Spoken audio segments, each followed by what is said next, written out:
важно уточнение тук да направя за тези контакти първоначално, с които започваме. Това са, тук са тези, които се разбрахме, един да е напред, друг да е назад.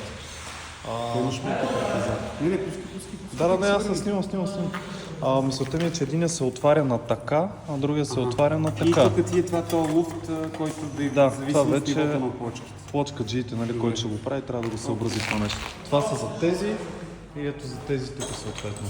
Същия начин. Да, тук тази линия не ни интересува. Това са контактите, които са по проект. Горе е ключ, който пуска висящите тела над работните места и линейната релса едната, която е насочена към шкафа.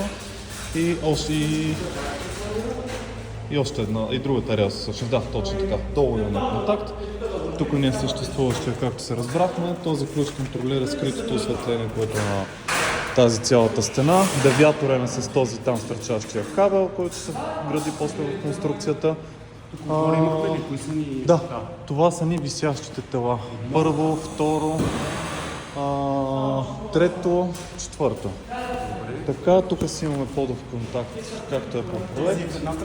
Този е в едната посока, да. Така. Следващия подов контакт ни е ето тук.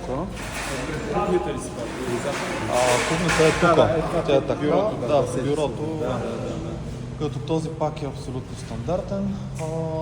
Сега цялата тази тук кабеларщина, която така стърчи по линията, това нещо трябва да се вгради в стената, която ще се изгради, като съответно всичките черни кабели са ключове или захранване за LED, аз съм ги надписал съответно, а всички бели кабели са контакти и се подвеждат на съответните им места, където е по проект. Има надпис. Да.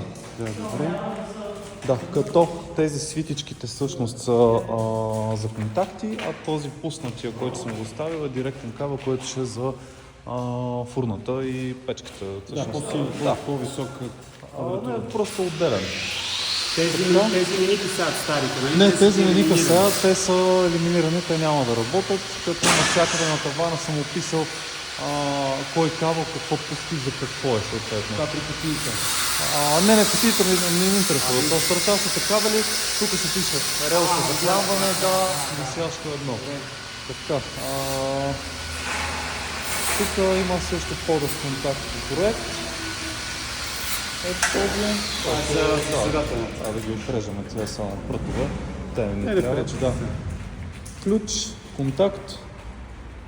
Зад телевизора двата контакта с търчащ кабел за LED осветлението, което ще е в шкаф LED и този другия шкаф LED. Този кабел, който е оставен от хората с климатиците, е този беличкия, той да се сложи управлението дистанционно съответно. Това са ти висящите трите. Да, това са трите над конферентната маса. Това с лампата е висящо тяло в зоната за всъщност чакалня или как се водеше, да? Това ни е ключа тук за тази чакалня. Тези са елиминирани, ще се запълнят.